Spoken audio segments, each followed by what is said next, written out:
Bonjour à tous et bienvenue dans Waldorado. Cette semaine, on a déposé nos valises dans le Brabant wallon, à Louvain-la-Neuve, pour y découvrir IBA.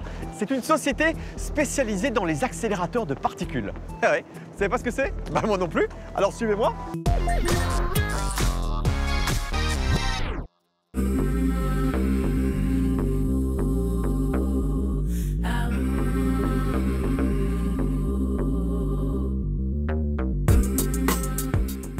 Pierre Mottet, bonjour.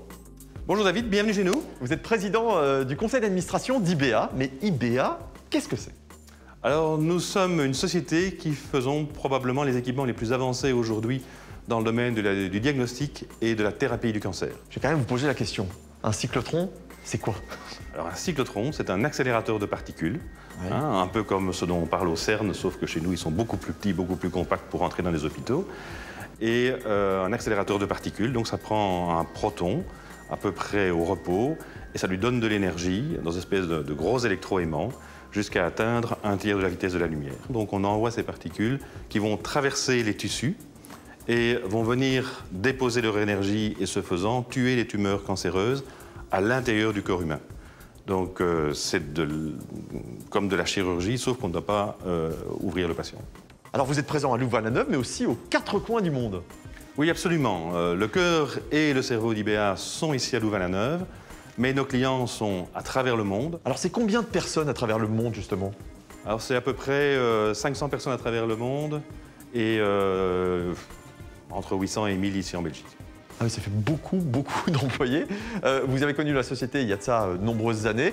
Maintenant, qu'est-ce qu'elle représente en termes de chiffres? Alors aujourd'hui, c'est de l'ordre de 300 millions d'euros de chiffre d'affaires et essentiellement à l'exportation. On a quelques clients en Belgique, mais la grande majorité est à la grande exportation.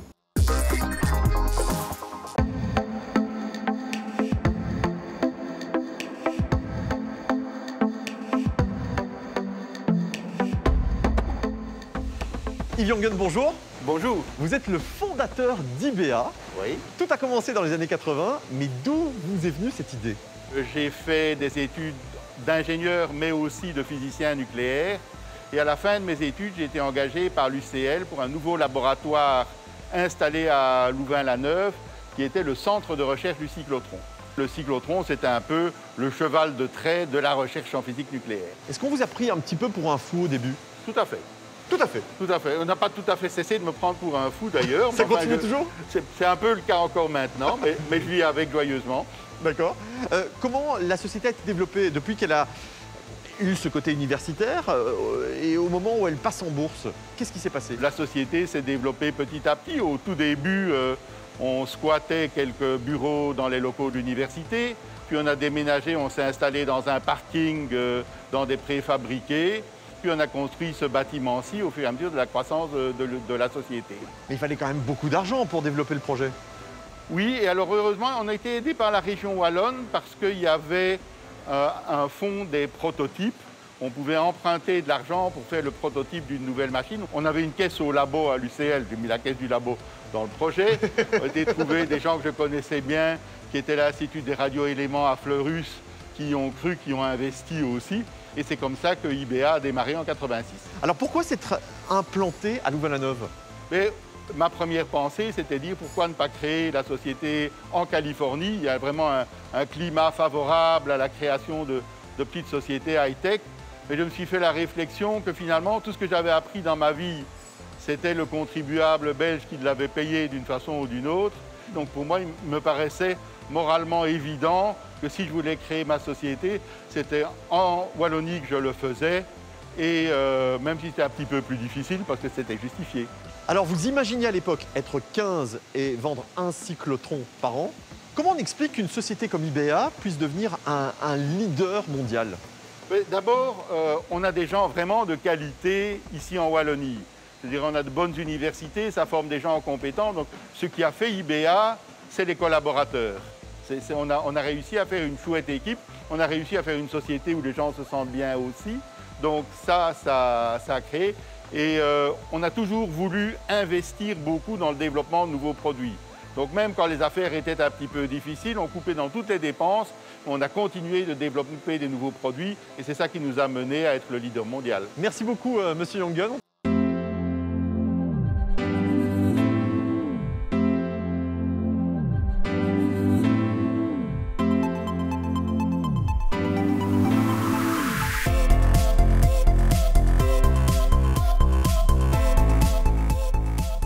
Olivier Legrain, bonjour. Bonjour. Tu es CEO d'IBA, on est dans les ateliers ici. Toutes ces machines sont à destination médicale, mais qu'est-ce qu'on fabrique concrètement? Alors concrètement ici, on fabrique les accélérateurs de particules qui ont plusieurs applications. Chez IBA, les applications qu'on a choisies et qu'on a industrialisées sont dans le domaine de la thérapie du cancer, avec la protonthérapie, un accélérateur de protonthérapie qui est là par exemple, ou de stérilisation des medical devices, les seringues, les gants, etc. C'est ce type de machines, des machines qui accélèrent des électrons. D'accord. Ça coûte combien une machine comme ça? Alors on vend des solutions, donc c'est un peu comme si on voyait le moteur d'une voiture ici.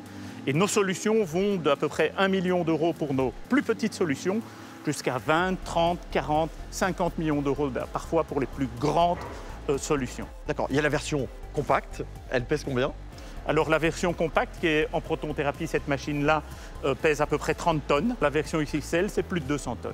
Alors ça doit être vraiment en termes de logistique très compliqué à déplacer. Alors c'est d'autant plus compliqué qu'on les envoie un peu partout dans le monde. Donc on envoie par bateau, hein, on doit extrêmement bien emballer ces accélérateurs pour qu'ils puissent passer à travers les mers. Et ensuite, c'est pas mal de logistique à l'autre bout du continent pour les amener sur site. Et on a pas mal d'anecdotes, notamment, je m'en rappelle d'une, où à Séoul, vous savez qu'il y a des ponts à Séoul, et on avait dû bien choisir le port pour que la machine soit du bon côté du pont, parce qu'on n'aurait pas pu passer sur le pont avec nos accélérateurs.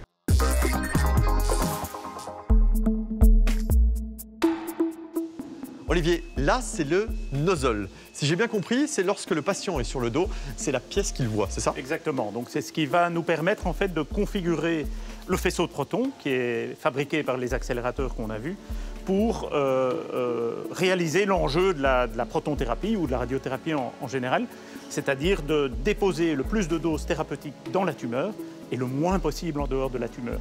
Donc ceci en fait pourrait presque être comparé à une imprimante 3D. Puisque l'enjeu pour nous, c'est de peindre en 3 dimensions la tumeur à l'intérieur du patient, de façon à tuer la tumeur et limiter les effets toxiques du traitement.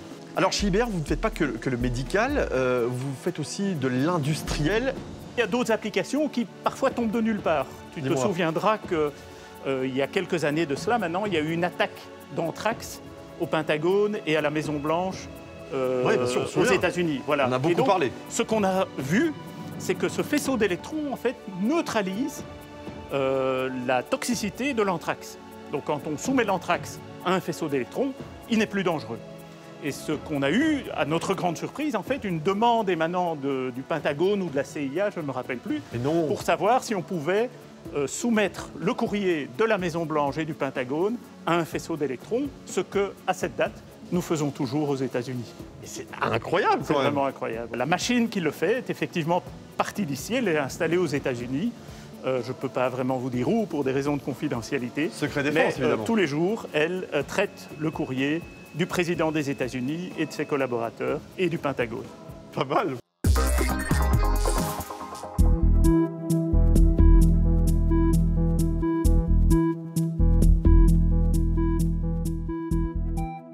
Olivier, chez IBA, vous faites des choses très technologiques qui sont un petit peu compliquées pour le commun des mortels, mais quels sont les défis d'avenir pour la société? Alors donc on doit continuer à innover pour continuer à être compétitif par rapport à la fois à la compétition, des gens comme General Electric, Siemens, des sociétés qui sont plus grosses que nous.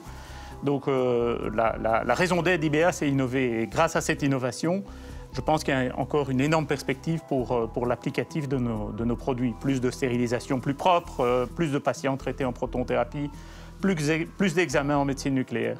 Alors, on a rencontré tout à l'heure Yves, le fondateur. Il a vraiment une vraie philosophie et qu'il a inculquée dans la société. Ça se ressent. C'est encore très présent dans la culture IBA qui a cette volonté en tant qu'entreprise, bien sûr, de générer des profits pour ses actionnaires, mais beaucoup plus que ça, d'être une vraiment innovant pour la communauté, pour la société au sens large, et en le faisant de manière la plus propre possible, c'est-à-dire en minimisant l'impact de nos activités sur l'environnement. Merci beaucoup Olivier pour cette belle découverte une nouvelle fois. Et on va se retrouver prochainement dans Waldorado pour découvrir de nouvelles pépites wallonnes. À bientôt.